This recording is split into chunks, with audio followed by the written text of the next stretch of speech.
र आज चाहिँ हाम्रो हार्दिक भाइले पावर सकेट हाल्दै हुनुहुन्छ होइन यहाँ हेर्नु। अनि त्यहाँबाट आज हामीले हेर्नु हामीले चाहिँ यसरी गिजर हाल्यो। कस्तो छ भन्नु होला साथीहरूलाई। गिजर चाहिँ फिट गर्यो। यो 25 लिटरको गिजर छ।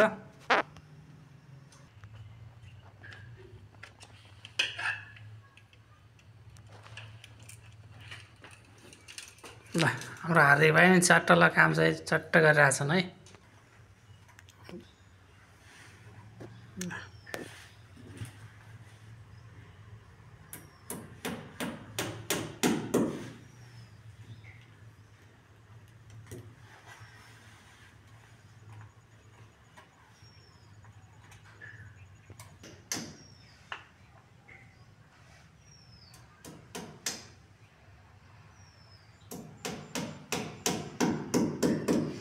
नमस्कार साथीहरू, फेरि पनि स्वागत छ हजुरहरूलाई मेरो सानो मिनी भ्लग भनौँ कि अब यो तपाईँको इन्फर्मेटिभ भिडियोमा। आज चाहिँ मैले यहाँ गिजर फिट गरेको छु। यो चाहिँ 25 लिटरको गिजर हो, देख्न सक्नुहुन्छ होइन।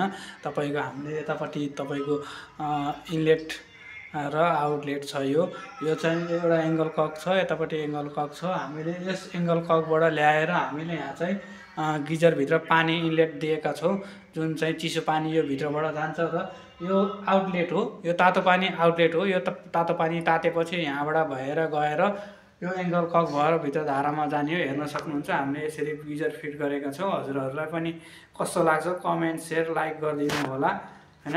हाम्रो भिडियोलाई पनि माया गरिदिनु होला भन्नको लागि म अनुरोध गर्दछु। के भनिसकेँ होइन। यो गिजर हो। गिजरको लागि पोइन्ट चाहिँ यसरी लिएर आएर हामीले यहाँनिर एउटा पावर सकेट दिएका छौँ। जुन पावर सकेट चाहिँ हामीले यसरी यहाँबाट पावर सकेटबाट भित्रबाट निकालेर लिएर आएर यसरी लिएर आएर हामीले यहाँनिर यसरी पावर सकेट चाहिँ सबैले भेट्ने नजिकै ठाउँमा यसरी दिएका छौँ। गिजर चाहिँ यसरी ह्याङ्गिङ गरेका छौँ, देख्न सक्नुहुन्छ होइन। एकछिनमा पानी तातेर चिसो